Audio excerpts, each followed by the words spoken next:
Most people leave money on the table because they don't know how to upsell. When I ran my 304 agency, I taught my girls to never do that. Here's how I did it. My agency made millions of dollars by focusing on one thing, maximizing my client's spend. And that started from the moment that you called us.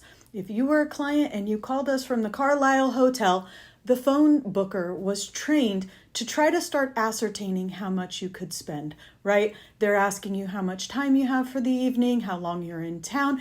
And at the end of the call, they usually say, well, how long would you like to keep the girl? Let's say the guy says, okay, well, I only want to start with an hour. Great. But you know what? You're going to love her so much that you're going to call us and want to keep her for the night. And when you do, we will cut you a really great overnight deal.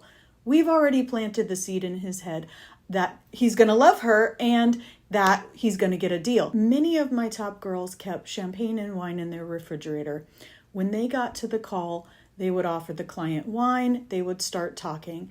They also had to call the phone booker at that time to say they were in because we were monitoring the time for the extension and to make sure they were there safely. At the 55-minute mark, the phone booker calls them back and says, hey, your time is up. Where do you stand? And a lot of times they would get that overnight extension. That 1 hour, let's say $1,200 call usually turned into a $10,000 overnighter. My entire agency was set up in a number of different ways to maximize the client spend. If you want to hear more business stories, leave me a comment.